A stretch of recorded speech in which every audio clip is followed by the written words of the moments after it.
Hi, welcome to Planet in the Word, week 20. And this week we are again in David's life, but we're actually getting close to the end of his lifespan and also the end of his military career. In fact, that's one of the things we're going to talk about today.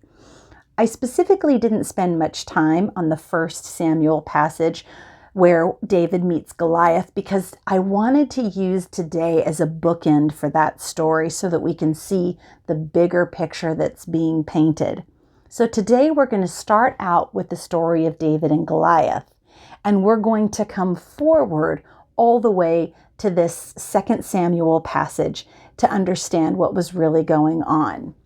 One of the things I'd like to draw your attention to in the 1 Samuel 17 passage is that's where David meets Goliath for the first time. But really what this is the beginning of David's military career. He's a young boy, he's been a shepherd, he really doesn't have many skills other than he is just killer with a slingshot. So though he volunteers to go out and meet this Philistine emissary who is taunting Israel, he really has to do it with only the tools that he knows, which are his slingshot. And there's a very small bit of information that we read right over and we don't think anything of it that actually is explained in this week's passage. And that is the fact that David, in preparing to go out and fight Goliath, goes down to a stream and chooses 5 stones. But the real question is, why 5 stones? He already has confessed that it really isn't his strength that's going to kill Goliath, but he has trust in Yahweh to do it. So why does he load up with stones? Does he think that maybe he's going to need a second shot, or that it's not going to bear out as well as he thinks it's going, so he better be prepared to have a war afterwards? We don't know. But I can offer you a pretty good answer, I think, that appears this week when we read what happens at the end of David's military career. And I think it gives us some great clues. So I'm going to read a passage for you. It's kind of long, but as we go through, listen to what's happening here at the end of David's military career, where once again they have had to go out and fight the Philistines. Hang with me. You're going to notice a problem. We'll come back and address that. And please be gracious. Some of these words are killer, so hopefully my tongue can handle the names of these people. Are you ready? So we're going to read 2 Samuel 21, and we're going to read 15 to 22 in the ESV. 15 starts out, "There was war again between the Philistines and Israel, and David went down together with his servants, and they fought against the Philistines, and David grew weary."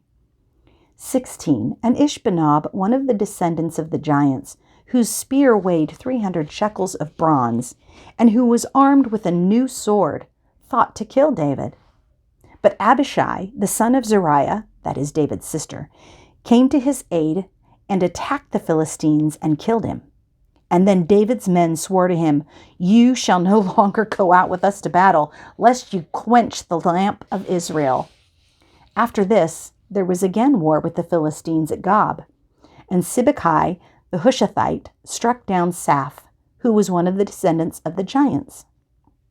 And there was again war with the Philistines at Gob, and Elhanan, the son of Jair, or Agim, the Bethlehemite, struck down Goliath the Gittite, the shaft of whose spear was like a weaver's beam. And there was again war at Gath, where there was a man of great stature, who had 6 fingers on each hand and 6 toes on each foot, 24 in number, and he was also descended from the giants.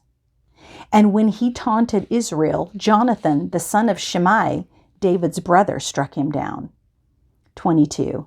"These 4 were descended from the giants in Gath, and they fell by the hand of David and by the hand of his servants."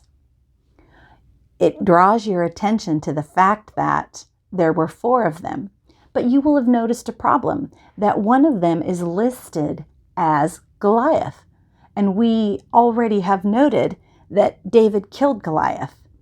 Well, there's a sister passage to this one in First Chronicles that actually recounts the exact same story, but has in a key piece of information that seems to have been edited out of the 2 Samuel passage at some point. So let me read that one portion to you, because it's going to give you some more information that's going to clear this up.